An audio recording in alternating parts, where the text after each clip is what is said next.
Do you ever wonder if there is any way for rural households to get financing for their businesses and welfare?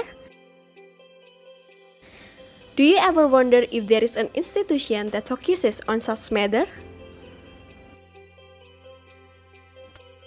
The World Bank revealed that about 25.1 million Indonesians still live below the poverty line. Per March 2019, approximately 20.6% of the entire population remains vulnerable of falling into poverty, as their income hovers marginally above the national poverty line. Regarding this problem, there are many microfinance institutions established in the country. Microfinance institution, or MFI, is an institution that can create financial inclusion for the poor, improve household welfare, and reduce poverty.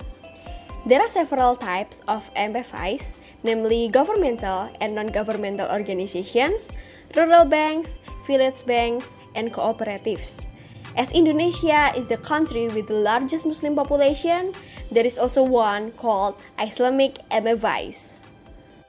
Islamic MFIs are MFIs that follow Islamic principles in their day-to-day operation, such as avoiding interest or riba, and combining their products with charity-based fund raised from zakah and sodaqah.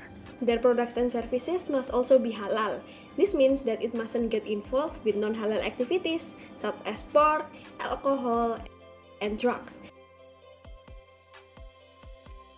And also it must avoid gharar, which means uncertainty or lack of information disclosure, and also maisir, or known as gambling.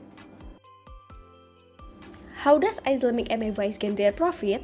Well, they are allowed to gain profit through two common financing mechanisms, equity financing and debt-based financing.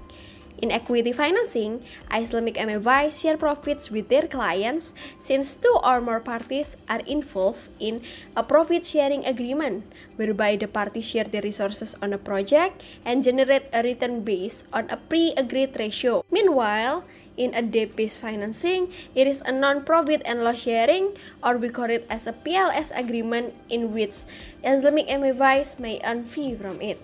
Equity financing with a PLS contract is mainly based on mudorobah or profit sharing and musyarakah or joint venture. A mudorobah contract is a profit sharing agreement where Islamic MFI provides all the capital needed in the business or project and the clients give their effort and time to the project.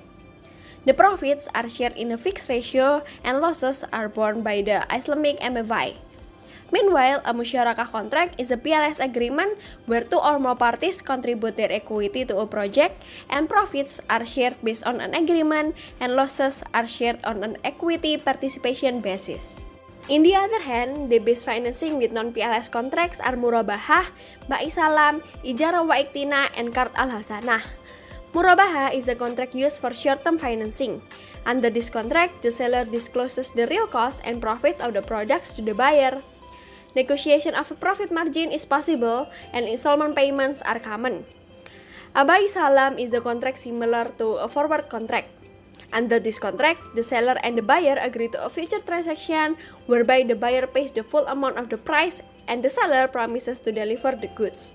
The quality, quantity, price, and time of the delivery are determined at the time of the contract signing.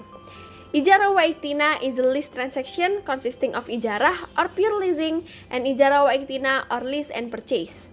In a lease and purchase contract, a portion of its regular payment is applied to the purchase of the goods and the goods are transferred to the buyer at the end of a period. Qard al-hasanah is the only loan permissible under Islamic finance concepts. This contract is a zero-return loan. However, administration and transaction costs are permissible.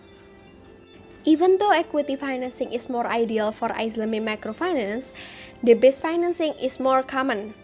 However, through the study of equity financing and debt-based financing, evidence from the Islamic microfinance institution in Indonesia, it reveals that equity financing with PLS is more ideal than the debt-based one. Clients with equity financing contracts improve their annual income a lot more than clients with debt-based financing. Financing done by Islamic MFIs is also proven to have helped the welfare of rural households in Indonesia, and most clients are satisfied as it also improved their income. By supporting the growth of Islamic MFIs in Indonesia, it will also increase the accessibility for rural households to financing. They can maintain their business, keep up their productivity, increase their income, thus improving their welfare and also lower the poverty rate in Indonesia.